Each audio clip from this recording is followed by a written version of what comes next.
बिस्मिल्लाहिर्रहमानिर्रहीम, अस्सलामुअलैकुम, good morning public, सुबह बखैर। मैं हूँ रुखमा इरफान मलिक, मेरे साथ मौजूद हैं अब्दुर्रऊफ साहब। अस्सलाम वालेकुम। और आज हरमीत भी है। हाँ, सबसे पहले हरमीत ही का हाल पूछा चल के, उसके बाद मेरे ख्याल में आज रेगुलर उस पर चले। बिल्कुल ठीक हो गया, बिल्कुल। उसके बाद हम फौरी तौर पर टॉप स्टोरीज पर आएंगे। हरमीत को मेरे ख्याल में आगे चलकर हम शो में शामिल करें। सबसे पहले आज की टॉप स्टोरीज अपने व्यूअर्स के साथ शेयर करेंगे। डेली डोज के साथ आगाज़ होगा, जिसके बाद वज़ीर आला पंजाब हमजा शहबाज शरीफ की हल्फ बर्दारी से मुतल्लिक दरख्वास्त पर फैसला महफूज किया गया था और आज ये फैसला एक्सपेक्टेड है कि सुना दिया जाएगा। इसको हम डिस्कस करेंगे कि इस आइनी बहरान से अब किस अंदाज में निपटा जाएगा। साथ ही साथ वज़ीर आज़म शहबाज शरीफ ने 1 मई से मुल्क भर में लोड शेडिंग मुकम्मल ख़त्म की हिदायत की है। किस तरह से इक़दाम किए जा रहे हैं और लोड शेडिंग का ख़ात्मा मुमकिन बनाया जाएगा, क्योंकि इस कदर लोड शेडिंग है पूरे पाकिस्तान में और स्पेशली पंजाब में कि ईद के जो रंग हैं, तैयारियां हैं, वो बहुत ज़्यादा डैमेज हो रही। ईद के रंग जो हैं, अगर हम कहें कि मान पड़ रहे हैं तो ये कहना हरगिज़ बेजाना होगा। एनी हाउ इसको भी देखेंगे। यस, मैं वो देख रहा था मुख्तलिफ मुल्कों मुख्तलिफ शहरों के स्केड्यूल जो आए हुए थे, तो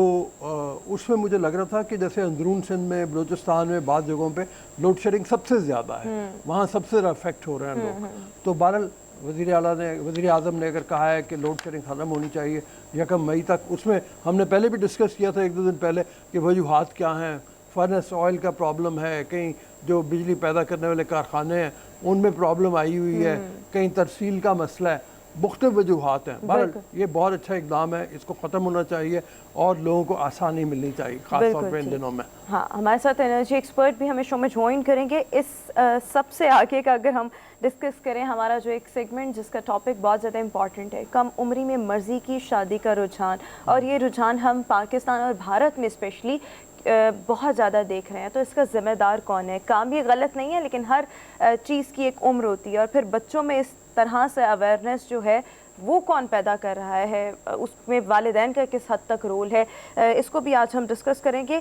ईद पर फंसी बारी के इस मुनफरद मौजू पर फिल्म बनाकर आवाम की तवज्जो मरकूज़ करने जा रहे हैं। फंसी बारी खुद भी आज हमें शो में ज्वाइन करेंगे और नात ख्वां भी आज हमारे शो का हिस्सा होंगे। डेली डोज के आगाज़ से पहले जो गुज़श्ता रोज़ अफसोसनाक वाक़या आया उसको डिस्कस करेंगे। हरमीत का पहले रुख कर लें। अस्सलाम वालेकुम हरमीत, कैसे हैं आप? जी वालेकुम सलाम, सत श्री अकाल, गुड मॉर्निंग। मैं तो कहूँगा अफसोसनाक वाक़े का आपने जिक्र किया। पहली बार हमने देखा कि बहुत अरसे बाद, और ये पहली बार पाकिस्तान में ऐसा हुआ कि किसी खातून जो पढ़ी लिखी खातून थी, जिसका पूरा घराना जो है वो सरकारी मुलाजिम थे, हस्बैंड उनका डॉक्टर, घर में कोई जो है अच्छे ओहदों पर सारे विराजमान थे, लेकिन उसके बावजूद खातून ने ऐसा कदम उठाया दहशत गर्दों के कहने पर।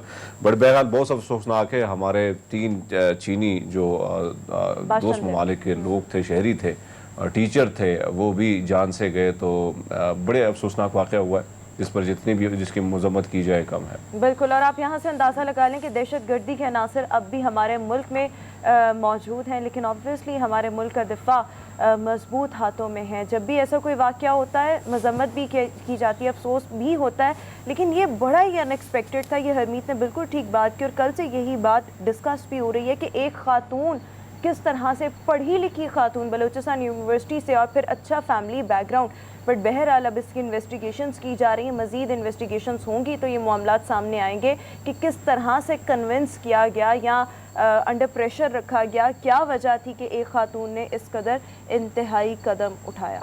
केज के इलाके से उसका ताल्लुक़ था, और जैसे कि बाकी हमारे साथी बता रहे हैं कि वो पढ़ी लिखी खातून थी, मियाँ उसका डॉक्टर था, 2 बच्चे भी थे उसके। ये सबसे बड़ी बात यह है कि बच्चों के बिल्कुल में इस तरह की हरकत करना जो बड़ी मज़मूम हरकत है, जिसकी जितनी भी मजम्मत की जाए कम है। इसलिए कि एक तो यूनिवर्सिटी के अंदर जाके एक सॉफ्ट टारगेट था। यूनिवर्सिटी की इंतज़ामिया कह रही है कि हम काफ़ी अर्से से कह रहे थे कि यहाँ पे टीचर्स जो हैं वो बगैर, बाहर के टीचर्स बगैर सिक्योरिटी के आते हैं। सिक्योरिटी लैब्स भी है, एक लिहाज से देखा जाए उनके साथ सिक्योरिटी कोई नहीं थी। जो कैमरा है जिसमें फुटेज दिखाई गई है, साफ पता चलता है कि वो खातून खड़ी उनका इंतज़ार कर रही है, जिसका मतलब ये है कि इस रूट को भी पूरा ट्रैक किया गया था, पहले से पता था उनको इस रूट के ऊपर ये लोग आते जाते हैं। और जिस तरीके से हुआ है, और साहब अगर हम देखें तो इस ग्रुप के हवाले से इनकी जानिब से हमेशा जो है चाइनीज़ को ही टारगेट बनाया गया है। जब भी हमने देखा है, माजी में भी आपने देखा होगा, और इस बार भी चाइनीज़ को ही टारगेट बना दिया गया है। लेकिन ये बड़ी अजीब सी सूरत हाल है, क्योंकि हम दहशतगर्दी के हवाले से एक अलग सा गेटअप, वो सारी चीज़ें हमने देखी है, सारा कुछ देखा है। लेकिन इस बार एक बहुत ख़तरनाक सी लहर ये है कि जो टारगेट किए जा रहे हो, जो लोग टारगेट करें चीज़ों को, उसमें ज़्यादातर पढ़े लिखे लोग हैं जो यूनिवर्सिटी से, आपको याद होगा कायद-ए-आज़म यूनिवर्सिटी से कुछ स्टूडेंट फारिग थे जो कि स्टॉक एक्सचेंज में भी इन्वॉल्व थे, दहशतगर्दी में इन्वॉल्व थे। ऐसे कई स्टूडेंट हम देखते हैं जो मुख्तलिफ बड़ी बड़ी यूनिवर्सिटी से निकल के वो इस किस्म की दहशतगर्दाना कार्रवाइयों में मुलव्विस होते हैं। तो ये एक बहुत बड़ा ख़तरनाक सी, आप ये समझें कि सूरत हाल है। लेकिन इसकी तह तक पहुँचना और बहुत कोशिश ये करनी चाहिए, देखना ये है कि कहीं ना कहीं कुछ कोताहियाँ जो है वो अगर हुई है तो उसका भी अजाला करना होगा और तह तक पहुँचना होगा कि सूरत हाल ये रुख क्यों इख्तियार करती जा रही है कि एक पढ़ा लिखा तबका जो है वो भी इस तरफ आ रहा है। अच्छा, दूसरा जहाँ तक सिक्योरिटी लैब्स की बात की जा रही है, वो भी डेफिनेटली होगा जहाँ पर आपके गैर मुल्की बाशिंदे, गैर मुल्की लोग, टीचर्स काम कर रहे हैं, वहाँ की सिक्योरिटी बहुत ज़्यादा होनी चाहिए, और स्पेशली जहाँ पर चाइनीज़ काम कर रहे हैं। लेकिन मेरे ख्याल में कोई खातून दहशतगर्द, मतलब जिस तरह से ये खातून बमबार थी, कोई सोच भी नहीं सकता कि कोई खातून और पढ़ी लिखी खातून जो कि आती जाती रहती है यूनिवर्सिटी, वो इस तरह से कर सकती है। सो मेरे ख्याल में सिक्योरिटी भरपूर भी होती, लेकिन शायद किसी का ध्यान भी ना जाता। अब ये जो एक वाक़या हो गया है, तो मेरे ख्याल में अब सख्ती की जाएगी जहाँ पर भी यूनिवर्सिटीज़ हैं, इदारे हैं, जो भी जगह हैं। लेकिन वो जो एक मामला था वो हो गया, लेकिन मेरे ख्याल में उसकी वजह यही थी कि खातून को खातून होने का मार्जिन मिल जाता है, मर्द की तरफ ध्यान चला जाता है, खातून की तरफ आप उस तरह से नहीं कर सकते कि भाई ये भी कुछ इस तरह की एक्टिविटी में इन्वॉल्व हो सकती है। एनी हाउ, इसी के साथ अभी हम शो में आगे बढ़ेंगे, और अभी मैं थोड़ी देर पहले आते हुए देख रही थी जो कि कल की प्रॉबेबली ख़बर है कि ईद की छुट्टियों का ऐलान जो है, सरकारी छुट्टियों का ऐलान वो कर दिया गया है। छुट्टियां बहुत तवील हैं। एक्सपेक्टेड ये है कि ईद जो है वो ट्यूसडे को होगी, मंडे से छुट्टियां हैं और उसके बाद थर्सडे तक रहेंगी। तो मैं ये सोच रही थी कि पाकिस्तानी जो हैं वो सैटरडे संडे तो ऑफ करेंगे नहीं, उनके लिए एक लॉन्ग वीकेंड है। स्पेशली बच्चों की अगर बात की जाए, फ्राइडे खुद ऑफ कर लेंगे और सैटरडे संडे साथ अटैच करके। So this is going to be a long holiday and तकरीबन लॉन्ग वीकेंड ऑल्सो। कितने बंदे आते हैं? Saturday, Sunday, Monday, Tuesday, Wednesday, Thursday, 6। अभी आप देखें ना कि ये सैटरडे संडे से ही स्टार्ट हो जाएगा सिलसिला, और फिर अगले हफ्ते तक रहेगा। तो कितनी मजे की छुट्टियां से 8-10 तक छुट्टियां जा रही हैं, और पहली बार ऐसा लग रहा है, क्योंकि इससे कबल जो ईद आई तो उसमें छुट्टियां बहुत ज़्यादा कम थी। और जब इस किस्म की ईद जब इन दिनों में आती है तो ये सिर्फ पाकिस्तान में नहीं बल्कि हर जगह बड़ी खुशी मनाई जाती है। और बहुत सारे लोग जो हैं बाहर दुनिया में भी, वो भी इसी इंतज़ार में होते हैं कि छुट्टी उस दिन आए जब सैटरडे संडे करीब हो, या आगे हो या पीछे हो। तो ऐसे में छुट्टियां ज़्यादा बढ़ जाती हैं, तो जाहिर बात है थकावट बहुत हो जाती है। बहुत सारे लोग जो है ईद में अपनों की तरफ लौट चले जाते हैं, अपने गाँव की तरफ, अपने इलाकों की तरफ। तो वो कोशिश उनकी ये होती है कि कुछ वक्त जो है, एक अच्छा वक्त गुजरा जाए गाँव में अपने रिश्तेदारों के साथ, अपनों के साथ। तो मेरे ख्याल में एक लॉन्ग वीकेंड है, बहुत सारे लोग इसको अच्छी तरह से इंजॉय करेंगे। हमीद, आपका इरादा क्या होगा? आप क्या कर रहे होगे? सर मैंने तो इस बार पक्का प्लान बना दिया और इंशाल्लाह गांव जाऊंगा, और ये कितनी भी छुट्टियां हैं ना इस बार गांव में गुजारनी, क्योंकि मौसम बड़ा ठंडा है, मौसम बड़ा प्यारा है। और वैसे भी बहुत अरसा हो गया मैं गांव नहीं गया हूँ, तो इस बार इरादा पक्का है, इंशाल्लाह जाऊंगा। अच्छा, वैसे ये अरसे से गांव नहीं गया, लेकिन हमें हर वीकेंड खबर मिलती है कि हरमीत जो है वो सवात पहुंचा हुआ है। तो ये ड्रामेबाजी है हरमीत। हाँ, वैसे सवात मेरे अक्सर ये है कि मेरा गांव जो है वो काफ़ी दूर है, क्योंकि शांगला का आता है, फिर शांगला से आगे गांव है चकेसर मेरा। लेकिन सवात मुझे ये है कि मेरे कुछ रिश्तेदार हैं, या आना जाना मेरा कुछ ऐसे मामलात होते हैं जिसके लिए मुझे जाना पड़ता है। तो वो सवात मिंगोरा सिटी या इस किस्म के जो इलाके हैं, यहाँ से वो 2-2.5 घंटे के फासले पर पड़ जाते हैं, तो आप आराम से पहुँच जाते हैं। लेकिन जो मेरा इलाका है वो काफ़ी दूर पड़ता है, इसलिए जाने का वो आपको पता है कि फिर एक तो यहाँ पे काम इतने ज़्यादा हैं, तो मसरूफियात की बिना पर अगर आप जाते हैं, अगर आपके पास एक दिन है तो एक दिन में आप करेंगे क्या? इसलिए पूरा दिन तो लग जाता है सफर में, तो कम से कम आपके पास वीकेंड होना चाहिए। लेकिन ये भी तो बहुत तवील छुट्टियां जो हैं वो आ रही हैं। छुट्टियां मौज करेगा हरमीत, और हम साथ में करेंगे सर। या हरमीत हाली तो नहीं करेगा, अकेला थोड़ी करेगा। एनी हाउ, अभी हम अपनी अगली स्टोरी की तरफ आएंगे, और लंदन से हमारे पास ये खबर है जहाँ पर कुत्तों के लिए कैफ़े खोला गया है, जहाँ पर उनको हर तरह की फैसिलिटी मिलेगी जो कि एक नॉर्मल ह्यूमन बीइंग को मिलती है। बड़ा कंफर्टेबल एनवायरनमेंट होगा, यहाँ पर डिस्को भी होगा, यहाँ पर योगा भी होगा, यहाँ पर और सुधरे हुए कुत्ते होते हैं ना, फैसिलिटीज होंगी। पता नहीं ये जो डाइटिंग और योगा और ये कुत्तों के लिए है या इंसानों के लिए, और कुत्ते साथ वैसे ही वहाँ पे आके देख रहे होंगे, ये तफसील मुझे मालूम नहीं है। हाँ नहीं, जो मैंने खबर पढ़ी है उसके मुताबिक मैं वही कह रहा हूँ कि वहाँ के कुत्ते भी सुधरे हुए होते हैं, काफी मतलब समझदार होते हैं। अभी मेरे माइंड में कुछ आ रहा है, लेकिन को अगर इस तरह मौका मिल जाए तो हम भी पता नहीं बहुत सारे, जब मैं मौका देखता हूँ बड़े बड़े रेस्टोरेंट में जाता हूँ या बड़ी बड़ी पार्टियाँ होती हैं या कोशिश की जाती है कि कहीं ना कहीं जगह से खाना दिया जाता है, तो हम जिस तरह अटैक करते हैं खाने पे, तो वो चीज़ एक अलग सी है। लेकिन वहाँ पे अगर हम देखें तो चीज़ें काफ़ी मुख्तलिफ है, कोई डिसिप्लिन जो है वो देखने को मिल जाता है। वो तो हमारे वो जो है ना, मुनीर न्याजी के एक पंजाबी की छोटी सी नज़्म है कि होटल दा बुआ खोल के एक नज़ारा, बंदे नहीं कोई जानवर सन, रोटियां खाई जाते सन, रौला पाई जाते सन। तो हमारे वो जो है ना, हमारा तो हाल ये होता है कि खा भी रहे हैं, शोर भी मचा रहे हैं। अच्छा रऊफ साहब, मैंने एक दफ़ा देखा कि यहाँ पे एक बहुत बड़े होटल में प्रोग्राम था हम सब के लिए, जहाँ में सहाफ़ी भी थे, ब्यूरोक्रेट भी थे, मिनिस्टर भी थे।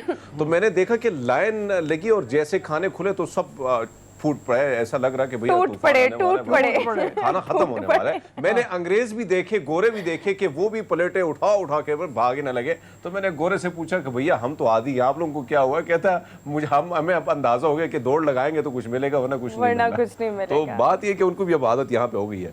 अच्छा, इस कैफे के हवाले से ये कहा जा रहा है कि जनाब ये इंसानों के लिए है, लेकिन वो अगर अपने पेट एनिमल्स को साथ लाएंगे, पेट डॉग्स को साथ लाएंगे, तो फिर उनके लिए भी यहाँ पर बहुत ज़्यादा फैसिलिटीज़ हैं जो कि इंसानों से ज़्यादा हैं। एनी हाउ, अगली स्टोरी की तरफ आएंगे और न्यूयॉर्क का सबसे छोटा प्लॉट, जो कि इस पूरी दुनिया में सबसे छोटी अराजी है, प्रॉपर्टी है, और इसकी लाइक अगर शेप को देखा जाए तो पिज़्ज़ा का जो एक स्लाइस होता है उसके जितनी है, और 65 सेंटीमीटर्स के करीब इसका वो रकबा कहते हैं। तो बहुत ही ज़्यादा स्मॉल है वो, बहुत ही ज़्यादा। इसकी तारीख तो ये देखो, ये तस्वीर में भी आप देख रहे हैं कि मतलब इसका क्या कर लेना है किसी ने। हाँ, इसकी तो एक सिंबॉलिक हैसियत ही होगी। खानदान है, हैस खानदान, उसकी मलकियत है। और ये जब न्यूयॉर्क में डेवलपमेंट हुई, प्लाजा बनने शुरू हुए, इमारतें बननी शुरू हुई, उस ज़माने में इस ख़ानदान से ये कहा गया कि ये प्लॉट हमारे हवाले कर दें, लेकिन उन्होंने मना कर दिया। उन्होंने कहा नहीं जी, हम ये नहीं कर सकते। पब्लिक प्रॉपर्टी के तौर पे गवर्नमेंट इसको कोई इस्तेमाल में लाना चाहती थी। गवर्नमेंट पता नहीं क्या करेगी, ये तो एन फुटपाथ या चलने की जगह के दरमियान में मतलब वो मौजूद है। बिल्कुल ठीक हो गया। इसी के साथ वैसे और कुछ नहीं हो सकता, बचपन में हम छोटे छोटे घर बनाते थे तो वो बन सकता है। अच्छा, क्विकली अभी मुझे वाइंड अप करना है डेली रोज को। लास्ट स्टोरी शेयर करूंगी। हजारों की मोटरसाइकिल पर लाखों रुपए मालियत की नंबर प्लेट लगाई गई है। भारत में एक शख्स ने 71,000 जो भारतीय रुपीज़ होते हैं, इंडियन रुपीज़ होते हैं, उसकी एक मोटर बाइक ख़रीदी, जिसके लिए उसने बहुत ही पैसा लगाकर और नीलामी में एक नंबर प्लेट ख़रीद कर, जिसकी कॉस्ट जो है वो तकरीबन 15 से 20 लाख बनती है, तो ये नंबर प्लेट लगाई गई। अब ये इरादा ये है कि अगले साल वो गाड़ी ख़रीदेगा और उस पर भी ये नंबर प्लेट जो है वो लगाई जाएगी, सेम नंबर प्लेट। अच्छा, ये यहाँ पर ये भी हमारे पास वक्त बहुत कम है, तो हम लगाएंगे डेली डोज को फुल स्टॉप। शो में एक ब्रेक शामिल करेंगे, ब्रेक के बाद दोबारा।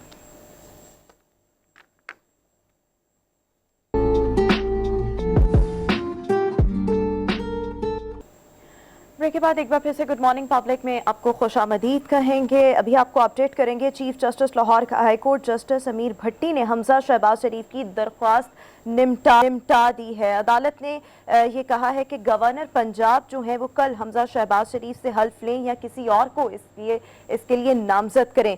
साथ ही साथ chief justice Lahore high court justice अमीर भट्टी ने यह भी कहा है कि पंजाब 25 रोज से बगैर वज़ीर आला के चल रहा है और फौरी तौर पर गवर्नर पंजाब वो हमजा शहबाज शरीफ से हल्फ लें, और अगर वो खुद नहीं ले सकते तो इसके लिए किसी और को नामजद करें। 28 अप्रैल तक की फाइनल हतमी तारीख मतलब दी गई है, कल तक के लिए। हमारे रिपोर्टर इदरीस शेख इस वक्त हमारे साथ मौजूद है। इदरीस, क्या कहा गया है अदालती फैसले में? जी बिल्कुल, chief justice Lahore high court justice Mohammad Amir Bhatti ने हमजा शहबाज शरीफ की बतौर वज़ीर आला पंजाब हल्फ उठाने से मुतल्लिक दरखास्त निपटा दी है, और अदालत ने दरखास्त निपटाते हुए ये हुक्म दिया है कि गवर्नर पंजाब कल हमजा शहबाज शरीफ से हल्फ लेंगे या किसी और को इस सिलसिले में नामजद करें। इसके साथ साथ chief justice Lahore high court justice Mohammad Amir Bhatti की जानिब से ये भी रिमार्क्स दिए गए आज फैसला सुनाए जाने के दौरान कि पंजाब गुज़िश्ता 25 रोज से बगैर वज़ीर पंजाब के चल रहा है। यानी पाकिस्तान के तहत सदर पाकिस्तान और गवर्नर पंजाब अपने हल्फ की पासदारी के पाबंद हैं, अदालत का ये कहना था। और इसके साथ साथ chief justice Lahore high court ने यह भी रिमार्क्स दिए कि इस वक्त उस्मान बुज़दार जो हैं वो वज़ीर आला पंजाब की जिम्मेदारियां निभा रहे हैं और गवर्नर पंजाब पाबंद है कि वो कानून के मुताबिक हल्फ लें। गवर्नर पंजाब 28 अप्रैल तक हल्फ की कार्रवाई मुकम्मल करवाएं। अदालत का हुक्म जो है वो फौरी तौर पर गवर्नर पंजाब को भेजे जाने से मुतल्लिक भी अदालत की जानिब से कहा गया है। हमजा शहबाज शरीफ की जानिब से लाहौर हाई कोर्ट से रुजू किया गया था पीर के रोज, और इस सिलसिले में ये मौकफ इख्तियार किया गया था हमजा शहबाज की जानिब से कि वो पंजाब असम्बली के सेशन के दौरान जो है कानून के मुताबिक ज्यादा मैंडेट लेकर वज़ीर आला पंजाब मुंतखब हुए। अरकान पंजाब असम्बली ने उन पर एतमाद का इजहार किया और पंजाब के तमाम तर जो अवाम है वो बगैर अपनी नुमाइंदगी के गुज़िश्ता तकरीबन 21 रोज से चल रहे हैं। उस जिस दिन ये अदालत आलिया से रुजू किया गया उस दिन 21 रोज हो गए थे इस मामले को। इस मुतालिक हमजा शहबाज की जानिब से ये भी कहा गया था कि अदालत इस सिलसिले में वाज़े तौर पर हल्फ लेने से मुतालिक जो है वो फैसला दे चुकी है और इस पर अमल दरामद नहीं किया जा रहा है। इससे मुतालिक जो है दलाइल चलते रहे। अदालत में 2 रोज तक हमजा शहबाज की जानिब से साबिक अटॉर्नी जनरल ऑफ पाकिस्तान अशतर साफ एडवोकेट ने दलाइल दिए और उनका इस सिलसिले में ये कहना था कि गवर्नर पाबंद है कि वो सिर्फ और सिर्फ हल्फ प्लेस में हाँ या ना भी नहीं कर सकता। जबकि एडवोकेट जनरल पंजाब जो है अहमद अवैस, उन्होंने गवर्नर पंजाब की नुमाइंदगी की सिलसिले और उन्होंने अदालत की रूबरू ये एडवोकेट ने इस सिलसिले में अदालत का ये दायरा इख्तियार नहीं है, ये गवर्नर का जो है इख्तियार है। इसके मतलब उनका ये भी कहना था कि पंजाब असम्बली के सेशन में होने वाली जो बदनज़मी थी उसकी इदरीस की आवाज़ कट रही है थोड़ी सी। इदरीस आपको अभी दोबारा रब्ता करते हैं।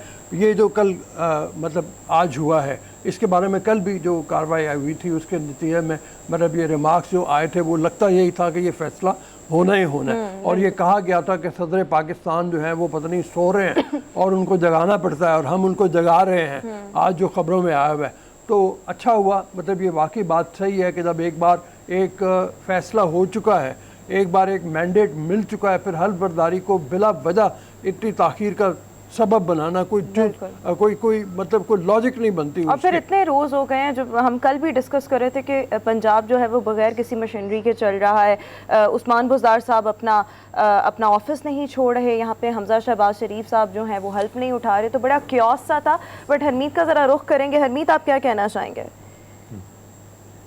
बिल्कुल आपकी बात दुरुस्त ये है कि आपने इलेक्शन में जाना है तो इलेक्शन के लिए कैंपेन चलाएं। बिल्कुल, ये कोई तरीक़ेकार नहीं है कि इस तरीके से करें आप।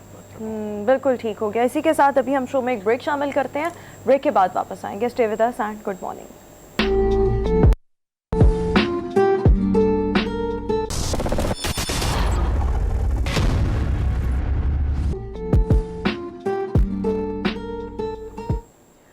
ब्रेक के बाद एक बार फिर से गुड मॉर्निंग पब्लिक में आपको खुशामदीद कहेंगे। ब्रेक से पहले भी हम बात कर रहे थे कि अदालती फैसला आ चुका है और इस फैसले के मुताबिक हमजा शहबाज शरीफ से ये कहा गया है कि कल हल्फ लिया जाए। गवर्नर पंजाब हल्फ लें और अगर नहीं ले सकते तो किसी और को नामजद करें। इस वक्त सीनियर तज्जियाकार जैगम खान साहब हमें शो में ज्वाइन कर रहे हैं। जैगम साहब, thank you so much, welcome to our show. बहुत ही खुशाइन फैसला है लेकिन बहुत देर से आया, लेकिन देर आया दुरुस्त आया, क्या कहेंगे आप? यकीनन मेरे ख्याल में अदालत ये कोशिश कर रही थी कि ये मामला जो है सियासी मामला है, ये सियासी प्लेटफॉर्म पर भी अगर रिजॉल्व हो जाए तो बेहतर है और उन्हें इसमें ज़्यादा मुदाखलत ना करनी पड़े। लेकिन अदालत को मजबूर कर दिया गया क्योंकि फाइनल आर्बिटर है और जब इस तरह का एक लॉक जैम क्रिएट हो जाए और एक कॉन्स्टिट्यूशनल प्रोसेस रुक जाए तो फिर अदालत आलिया का ही काम होता है कि उसके लिए रास्ता निकाले। तो finally they had to put their foot down. उन्होंने बड़ी क्लियरली और टाइम बाउंड इंस्ट्रक्शन दी। और अफसोसनाक बात यह है कि पाकिस्तान के आइनी अहदेदार जो रियासत का चेहरा होते हैं और जिनका सिर्फ काम ये होता है कि वो रियासत के बिहाफ पे जो रस्मी कार्रवाइयाँ हैं, जो रियासत की रसूमात हैं, वो पूरी रियासत के बिहाफ पे वो करें। और उन्होंने सियासी मकसद के लिए बजाय रियासत के साथ खड़े होने के, अवाम के साथ खड़े होने के, अपनी जमात के साथ खड़ा होकर उन्होंने जो एक आइनी प्रोसेस था उसको डिले किया। इसलिए डिले किया कि उस टाइमिंग का सियासी फ़ायदा उनकी जमात उठा सके। ये जैगम क्या सियासी फ़ायदा उठाया जा सकता है इस डिले से? मतलब आप अपने लोगों को आर्जी तौर पे खुश तो कर सकते हैं ये कह के कि देखो जी हमने बड़ा मार लिया है, बहुत कोई सरअंजाम कर दिया है, हमने को ऐसा दे लिया है, लेकिन हकीकत ये है कि इसे बदनामी का बायस ज़्यादा बनाया ये सब कुछ। यकीनन इसका नुकसान भी काफ़ी सारा हुआ होगा और अवाम के ज़हन में देखिए पाकिस्तान का 50% से ज़्यादा बड़ी आबादी जो है इस सूबे में रहती है, जो पंजाब सूबा है। मईशत के लिहाज से बहुत अहम है। और जैसे अदालत ने भी कहा कि 25 दिन से ये बगैर गवर्नमेंट के चल रहा है, और 18वीं तरमीम के बाद आपको मालूम है सब कुछ सूबों में ही होता है। वफाक के पास तो बहुत कम काम ऐसे रह गए हैं जिनका बराह रास्त अवाम से ताल्लुक होता है। तो वहाँ पे इस तरह की रुकावट ज़रूर हुआ होगा, लेकिन इसके पीछे एक पॉलिटिकल कैलकुलेशन ज़रूर थी कि जितना इसको आगे लेके जाया जाए उतना उतना ले जाया जाए, क्योंकि जाहिर है जब पंजाब के प्रोविंस पर मुस्लिम लीग नवाज की गिरफ्त मजबूत होगी तो उनको फिर सियासी फ़ायदे भी होंगे।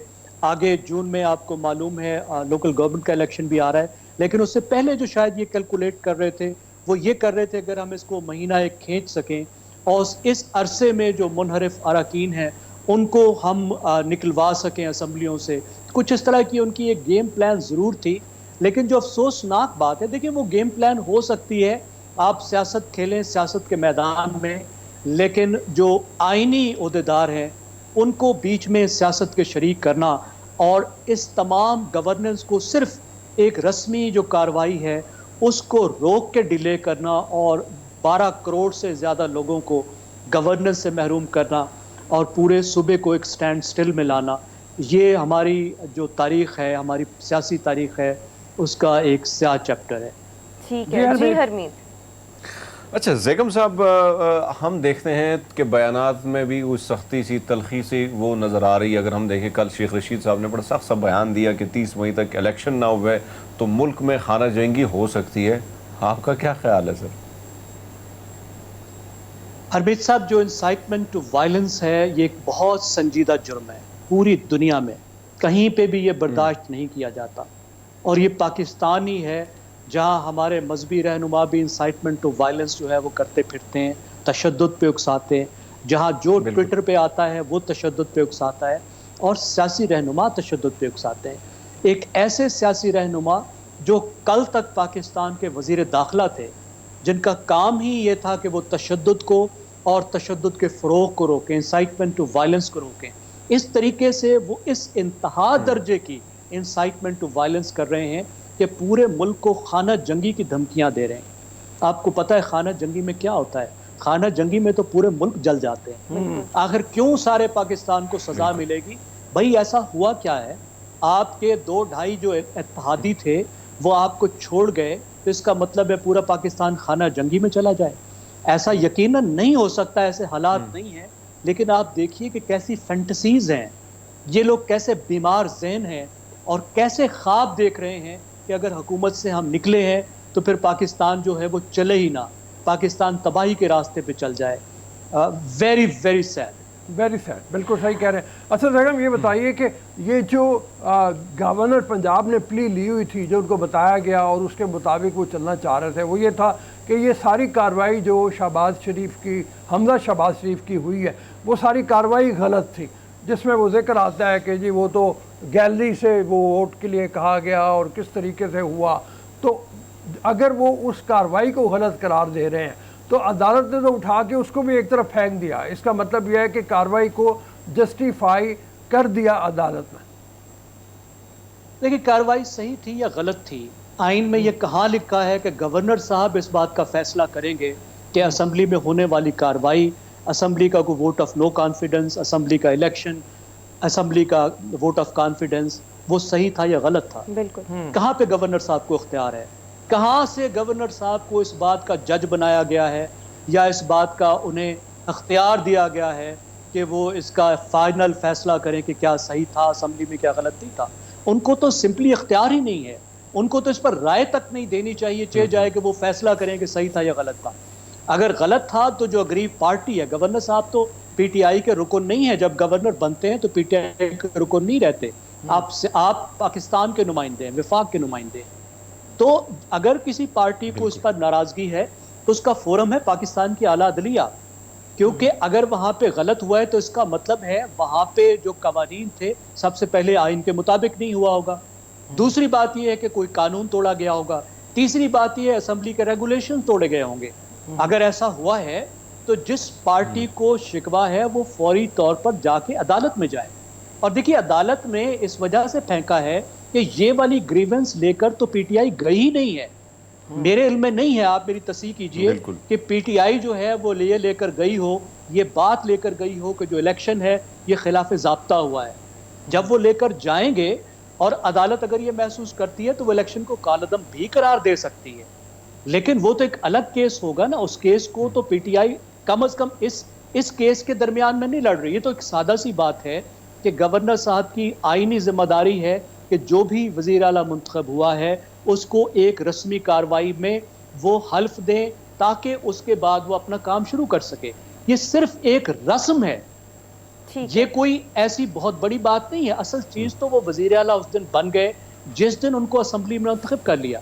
वजीर आला बनाना या वजीर आला हटाना वो तो असम्बली का काम है, लेकिन एक रस्मी कार्रवाई के जरिए से पूरी कॉन्स्टिट्यूशनल प्रोसेस को और पूरे आपकी गवर्नेंस को उसको स्टॉल करना, उसको रोकना, ये है जो किया गया। और इसमें बजा तौर पर जो अदालत ने जिस खफगी का इजहार किया है वो बनता है उनका। बिल्कुल ठीक है, बहुत शुक्रिया। सीनियर जैगम खान साहब हमारे साथ शो में मौजूद थे और मुझे लगता है कि जो डिलेइंग टैक्टिक्स इस्तेमाल किए गए और अभी भी ये जो पाकिस्तान तहरीक इंसाफ की जानिब से किया जा रहा था पंजाब में, ये पॉपुलैरिटी को और साख को नुकसान पहुंचाएंगे, इससे फ़ायदा अल्टीमेटली कोई नहीं होगा। बट एनीवेज अभी हम शो में एक ब्रेक शामिल करेंगे, ब्रेक के बाद दोबारा हाजिर होंगे।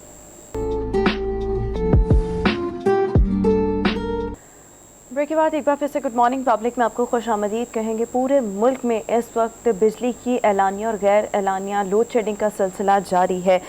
वज़ीर आज़म शहबाज शरीफ की ज़ेर सदारत गुज़िश्ता रोज़ बिजली के एलानिया और गैर एलानिया लोड शेडिंग पर हंगामी इजलास मुनक्किद किया गया, जिसके बाद ये हिदायत सामने आई कि 1 मई तक बिजली की एलानिया और गैर एलानिया लोड शेडिंग ख़त्म करने के लिए मुख्तलिफ इक़दाम किए जाएंगे। इस वक्त एनर्जी एक्सपर्ट अरशद अब्बासी साहब हमें शो में ज्वाइन करें। अरशद साहब, thank you so much. Sir फरमाइएगा, इन हिदायत की रोशनी में क्या ऐसे इकदाम उठाए जाएंगे कि 1 मई, जो कि बहुत ही थोड़े दिन रह गए हैं, बिजली की लोड शेडिंग का खात्मा मुमकिन हो सके? जी सलामकुम। देखिए, पहली बात तो ये है कि अगर कोई बंदा ये कह रहा है पाकिस्तान में कि इंस्टॉल कैपेसिटी की कमी है और हमारे पास कारखाने नहीं है, तो ये तो बात बड़ी टेक्निकली बड़ी गलत है। इस वक्त हमारे पास कंबाइंड तकरीबन 38,000 मेगावाट की कैपेसिटी मौजूद है। डिमांड कितनी है, मैं अपनी छोटी बात करूँ, यहाँ पे अभी मैक्सिमम डिमांड मई के महीने में 20,000 मेगावाट से ऊपर नहीं हो सकती। अब इशू ये है कि जो हमारे पावर प्लांट चलते हैं गैस के ऊपर, एलएनजी के ऊपर और फर्नेस साइड पे, मेरे ख्याल में इसकी सप्लाई चेन में कोई सीरियस डिस्टर्बेंस हुई और ये डिस्टर्बेंस मिसमैनेजमेंट है और बहुत बड़ी मैसिव मिसमैनेजमेंट है कि हर एक को पता होता है कि इस मौसम में, इस महीने में, मई में, जून में, जुलाई में यही तो पीक डिमांड होती है और इसके लिए पहले ही अरेंज होता है। और यही इसलिए बड़े बड़े आपके पास यहाँ पे सीईओ हैं या अगर कोई फैक्ट्री एनर्जी है तो उनका काम ही यही होता है। कोई किसी ने खुद काम नहीं करना, कोई कारखाना नहीं चलाना, लेकिन क्या ऑयल का, गैस, एलएनजी का मैनेज करना या कोल का। अगर हम ये नहीं कर रहे तो मेरे ख्याल में बहुत बड़ी ज्यादती है। हाँ, लेकिन एक बात भी है कि इंटरनेशनल मार्केट में इसकी जो वेरिएशंस आ रही हैं, स्पेशली एलएनजी में, और मेरे ख्याल में पिछली गवर्नमेंट ने बर वक्त टेंडरिंग नहीं की थी और अभी जो हमें एलएनजी प्राइस जो मिलेगी वो मेरे ख्याल में $30 पर MMBTU से कम नहीं है। तो एक सप्लाई चेन में जो डिस्टर्बेंस आई है, ये मिसकैलकुलेशन के अलावा दूसरी जो बड़ी बात ये है कि समवेयर मिनिस्ट्री और पीएसओ या और जो इंपोर्टर है, पीएसओ दोनों काम करता है, ऑयल भी इंपोर्ट करता है और एनर्जी मार्शल भी ये डील करते हैं। यहाँ पे एक सीरियस डिस्टर्बेंस आई। अच्छा अर्शद साहब, ये बताइए कि बहुत अरसे से बात हो रही है एक सर्कुलर डेट की, क्या सर्कुलर डेट भी एक कॉज है इसका? देखिए, आपने ये टॉपिक जो मेंशन किया, लकली कल एक मीटिंग में कॉन्फ्रेंस भी थी। बात ये कि ये अब जो गवर्नमेंट, नई गवर्नमेंट आई है, ये अब तरह थोड़ा सा कंपेयर करें कि 2013 में जब आए थे तो इसी तरह उस वक्त 480 बिलियन की सर्कुलर डेट था। लेकिन अभी जो सर्कुलर डेट है वो सर्कुलर डेट ना सिर्फ पावर सेक्टर में है, वो गैस में भी है।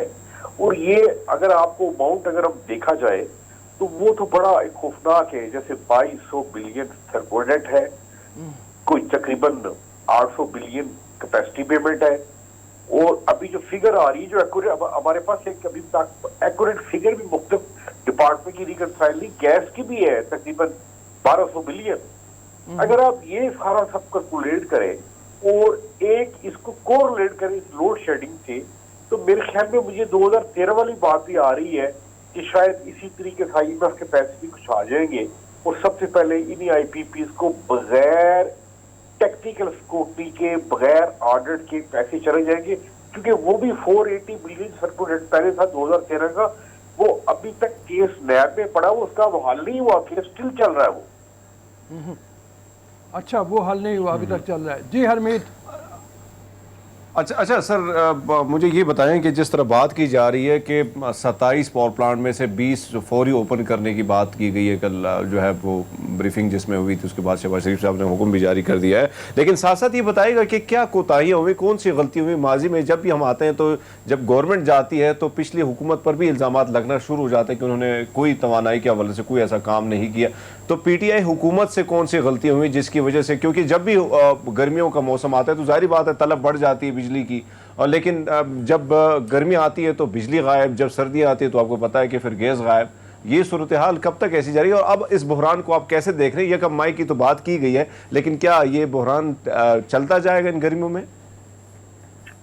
देखिए, एक तो बात यह है कि पूरी दुनिया में ये होता है, जो मैं अगर आपको अपना एक्सपीरियंस शेयर करूं, कोई जापान जाने का भी इत्तेफाक हुआ है, कभी इटली में, वहां तो गवर्नमेंट 8 माह 9 माह बाउस का 1.5 साल चलती है। और क्या होता है, वो जो बाकी दुनिया के मामला उसके मामला है वो एज इट चल रहे होते हैं। इसका मतलब यहाँ पे मतलब ये कि इंस्टीट्यूशन एट प्लेस काम कर रहे होते हैं।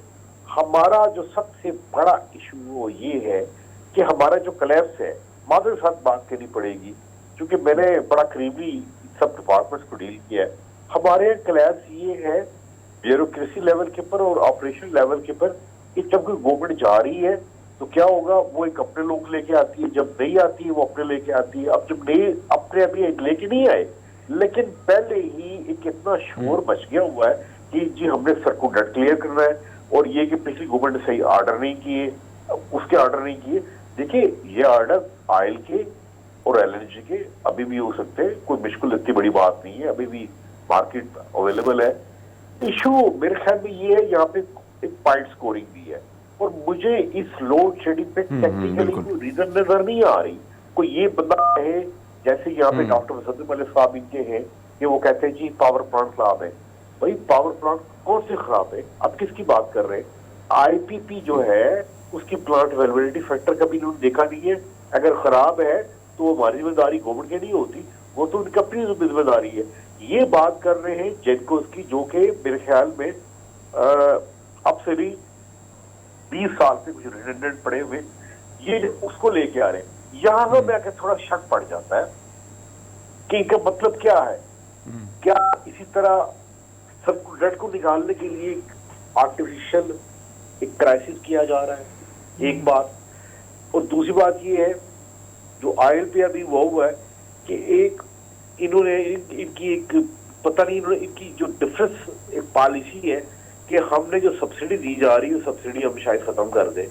जब ये खत्म कर रहे हैं तो मेरे ख्याल में कोई भी पेट्रोल पंप का मालिक जो है वो डेफिनेटली परेशानी आएगा कि उसके पास स्टोरी रह जाए, उसके पास स्टोरेज अगर रह जाती है उसको 40-50 पर लीटर फायदा बनता है, तो ओगरा के पास इतनी कैपेसिटी नहीं है कि वो जाके ये क्राइसिस दूर कर सके। मेरा जो शक है कि ये जो क्राइसिस इस वक्त पावर सेक्टर में है, इसमें मेरे कुछ अप्रीहेंशन है, इसमें थोड़ा आर्टिफिशियल भी कह सकते हैं। उसकी वजह की जो स्टेटमेंट्स इनकी आ रही है वो लॉजिकल नहीं आ रही। अच्छा। जब लॉजिकल नहीं आ रही तो हमें 2013 वाली बात याद आती है सही कि वो जो 480 बिलियन का सर्कुलर डेट क्लियर हुआ था, उसके ऑडिट पैरे आज भी लगे हुए हैं। वो अभी तक नैब में भी है, FIA में भी है और पब्लिक अकाउंट कमेटी में भी है। और अभी ये जो सर्कुलर डेट अभी बात कर रहे हैं, हमारे पास ये बहुत बड़ा हो गया इसलिए वो चला नहीं रहे। देखिए ये कैसे कमुलेट हुआ, क्या इसका ऑडिट है, एक बात गैस का कितना हुआ, इसका ऑडिट हुआ। ये सारी जो फिगर्स है ना जी, फिगर्स की मैं आपको एक बात बता दूं, कभी भी यहाँ ये क्रेडिबल फिगर्स नहीं। तो मेरा ख्याल है कि मेरी अप्रीहेंशन है, अल्लाह करे ऐसा ना हो, कि ये एक अटेम्प्ट है उसी तरह सर्कुलेट निकालने के लिए, और इसके लिए पावर सेक्टर में एक क्राइसिस किया जाए आर्टिफिशियल, ताकि लोग भी कहेंगे जस्टिफाइड है जी, पैसे दें इनको, और ये बात आगे चले। बिल्कुल ठीक हो गया। एनर्जी एक्सपर्ट अरशद अब्बासी साहब हमारे साथ शो में मौजूद थे। मुझे तो यही समझ आई कि तमाम चीज़ें आर्टिफिशियल है, लेकिन मैं मज़ीद ये सवाल भी पूछना चाह रही थी, हमारे पास वक्त मुख्तसर था, कि जिस तरह से 1 मई की बात की गई है, टाइम बहुत शॉर्ट है, 3-4 दिन में आप किस तरह से चीज़ों को बेहतर कर सकते हैं? अरशद साहब तो कहते हैं कि मुझे लगता है आर्टिफिशियल है, अगर आर्टिफिशियल है तो फिर तो ठीक हो सकता है, फिर ठीक हो सकता लेकिन है। मतलब ये है कि इसको बड़ी गहरी नज़र से देखना चाहिए। आइंदा आने वाले दिनों में हम कोशिश करेंगे इस हवाले से और भी बात करें और ये देखें भी, और 1 मई भी थोड़ी सी दूर रह गया, आ जाएगा, पता चल जाएगा, उससे तो और भी इसके ऊपर मौजूद पे बात करेंगे। हाँ बिल्कुल ठीक हो गया। अभी हम शो में एक ब्रेक शामिल करेंगे, ब्रेक के बाद वापस आएंगे।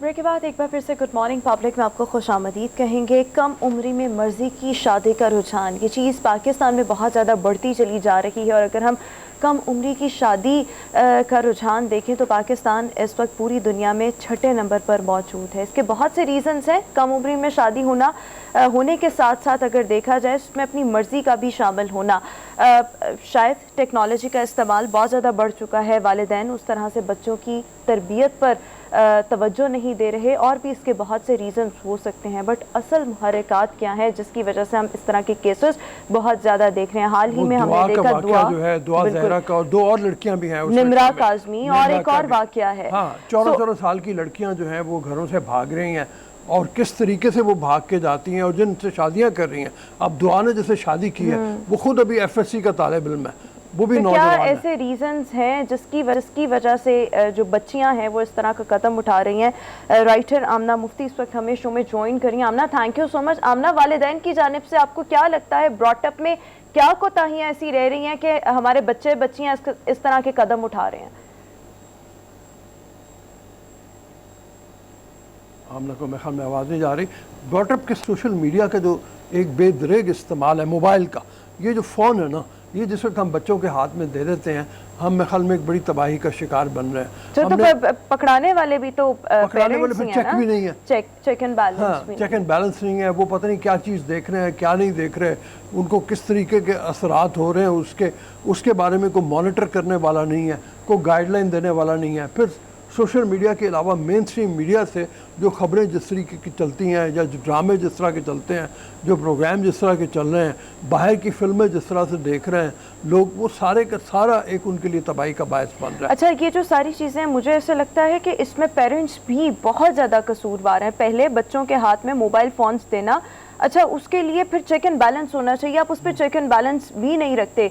स्टार्ट में इंटरनेट की दोस्तियां बहुत ज़्यादा कॉमन होती थी, मेरे ख्याल में वो चीज़ें पीछे रह गई हैं। फेसबुक, इंस्टाग्राम, यहाँ पर जो डायरेक्ट मैसेजिंग होती थी। अभी ये जो दुआ वाला केस है उसमें हम देखें तो PUBG से ये सिलसिला स्टार्ट हुआ। अभी पेरेंट्स इस तरफ गौर भी नहीं कर सकते कि 14-15 साल की अगर वो है, और वो लड़का कह रहा है कि 4 बरस पहले हमारा आपस में राब्ता हुआ था, तो 10 साल के थे, 11 बरस की उम्र में उसका राब्ता हुआ और था। मैं एक चीज़, मुझे ऐसे लगता है कि बच्चे बच्चियां, स्पेशली बच्चियां जो भी करें, ये ऐसा हो नहीं सकता कि माओ को इल्म ना हो कि उनकी बच्चियां कहाँ जा रही हैं, किससे बात कर रही हैं, क्या कर रही हैं, अगर ये भी सिलसिला इतने तवील अरसे से चल रहा था। आमना मुफ्ती इस वक्त हमारे साथ शो में मौजूद है। आमना, क्या लगता है हमारे बच्चे और बच्चियों की कोताहियों में, ब्रॉटअप में पेरेंट्स क्या कोताहियाँ कर रहे हैं, तरबियत में क्या कोताहियाँ कर रहे हैं जिसकी वजह से हम इस तरह के रुझानात देख रहे हैं?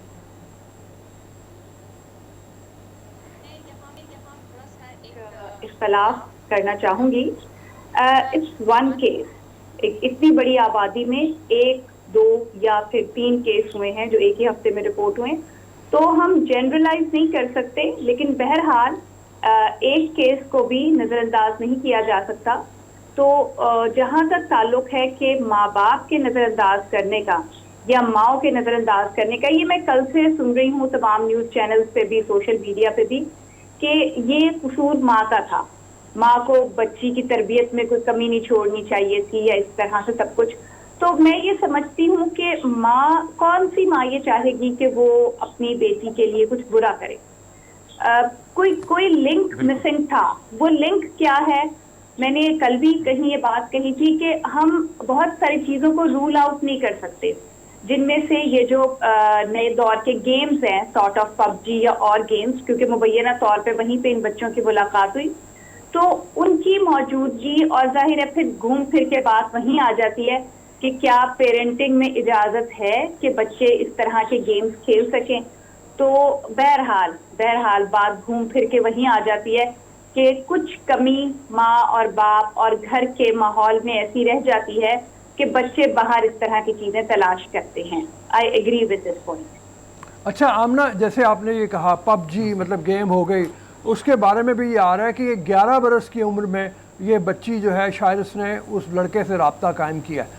अच्छा, एक तो ये हुआ कि इन चीज़ों ने, सोशल मीडिया हो गया, फ़ोन का इस्तेमाल हो गया, बच्चों की मासूमियत नहीं छीन ली, वो जो एकदम से प्री कॉशियस किड्स बन गए, एकदम से बहुत बड़े हो गए, तो उसका कोई तदारक भी आपकी समझ में आता है? क्या किया जाए फिर?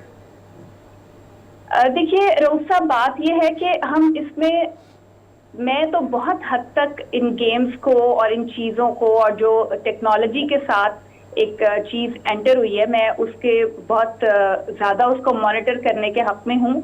लेकिन आप सबको ही याद होगा, इसमें चौथाई की टेढ़ी लकीर अगर आप लोगों ने पढ़ी हो, बच्चों को निगलेक्ट करना, बच्चों के को ना समझना और बच्चों में उम्र से पहले पुख्तगी आ जाना, ये सिर्फ सोशल मीडिया या जो हमारी टेक्नोलॉजी है आज की आईटी वगैरह, ये नहीं है।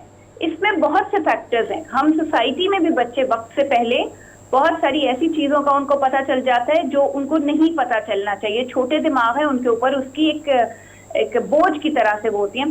तदारुक इसका मेरे ख्याल में तो यही मुमकिन है कि बच्चों को स्पोर्ट्स की एक्टिविटीज में, पढ़ाई में, ऐसी फिजिकल एक्टिविटीज में, पॉजिटिव एक्टिविटीज में उनकी एनर्जीज को चैनलाइज किया जाए कि वो उम्र से पहले, ये एक जिंदगी का एस्पेक्ट है और हम इसका कोई स्टार्टिंग पॉइंट और कोई हम इसकी एक्सपायरी डेट नहीं बता सकते इन जज्बों की।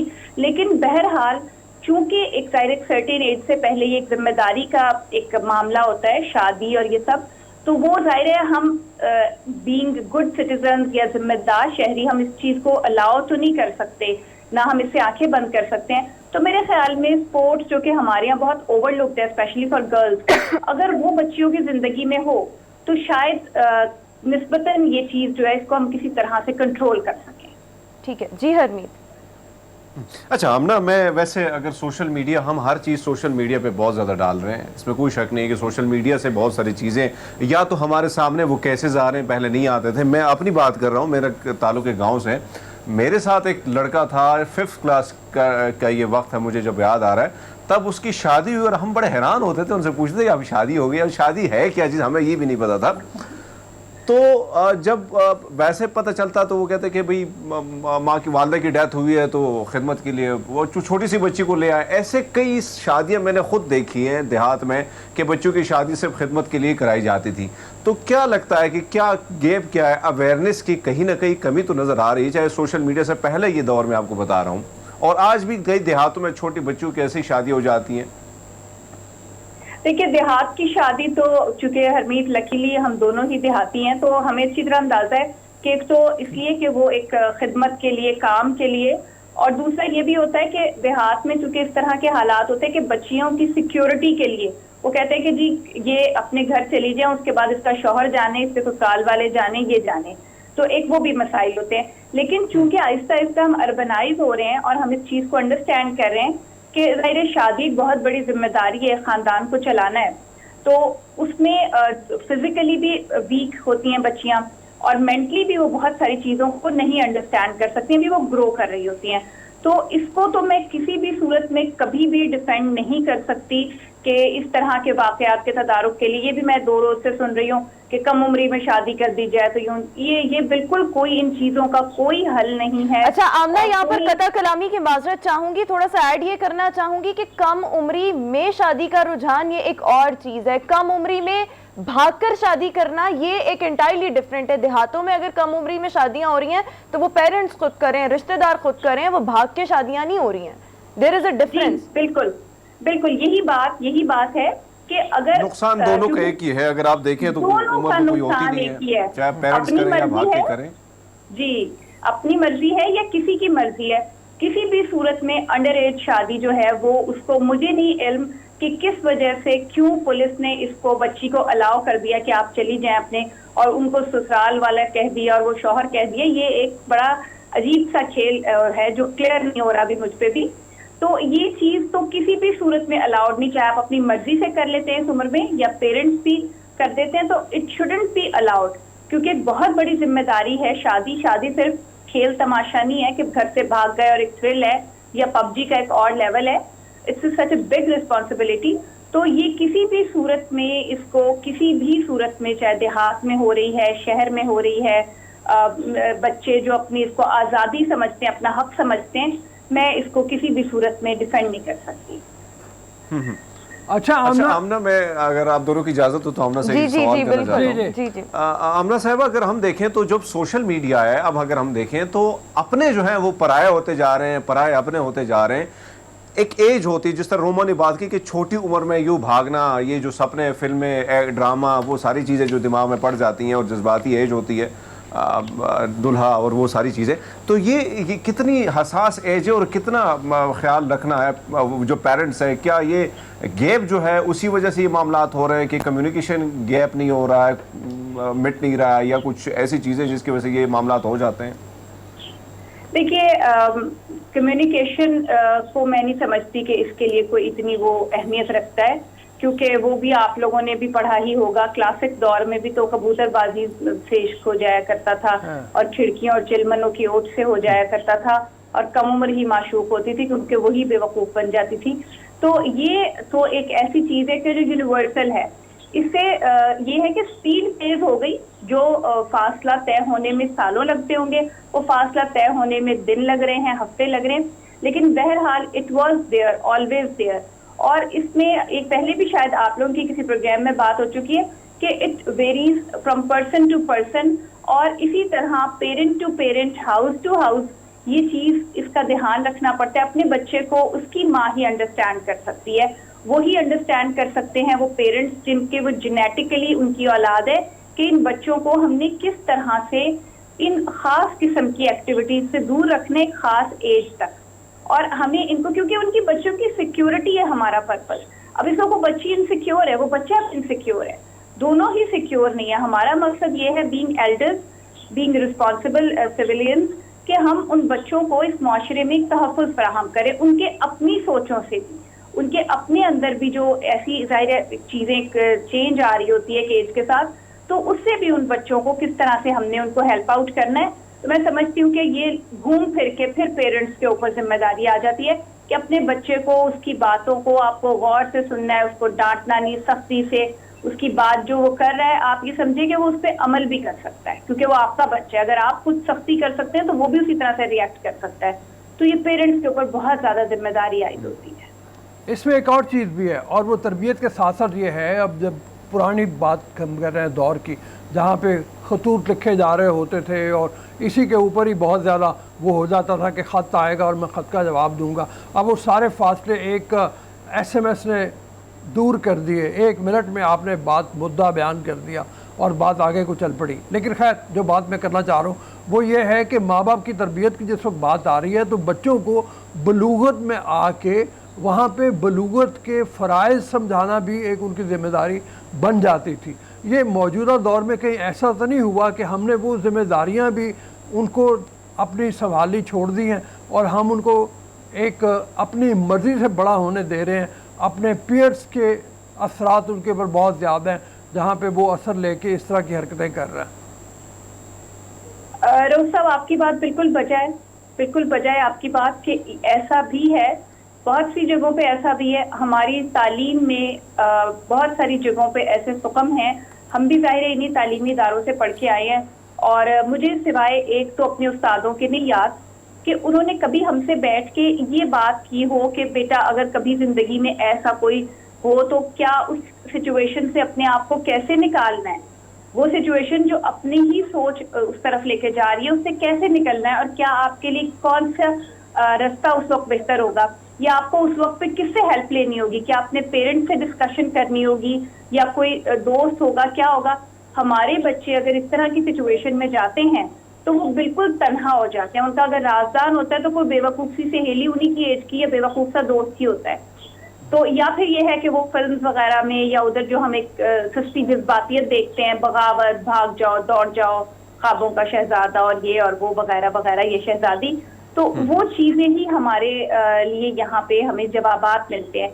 तो अगर हमें ये बात, मैं समझती हूँ कि स्कूल में, कॉलेज में या जहाँ भी हमारे जो तालीमी इदारे हैं जहाँ पे हम दिन के 8 घंटे गुजारते हैं, घर में तो बहुत थोड़ा टाइम होता है, तो वहाँ पे भी थोड़ा सा समझाने की जरूरत है।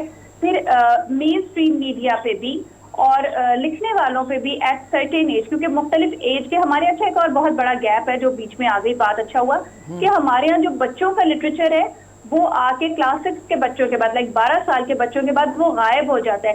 टीन्स का हमारे पास वो लिटरेचर नहीं है जो एक पॉजिटिव लिटरेचर होता है, जो सोच के साइंटिफिक बुनियादों पे लिखा जाता है, उसके बाद बड़ों का लिटरेचर आ जाता है। तो मैं समझती हूँ कि वो गैप भी है बच्चों के लिए, टीनेजर्स के लिए ऐसे प्रोग्राम्स नहीं है जिसमें उनको पॉजिटिव तरफ या किसी तरफ उनका जहन लगे हैं तो ले दे के वही सस्ती रोमानवी चीजें उनके लिए होती हैं।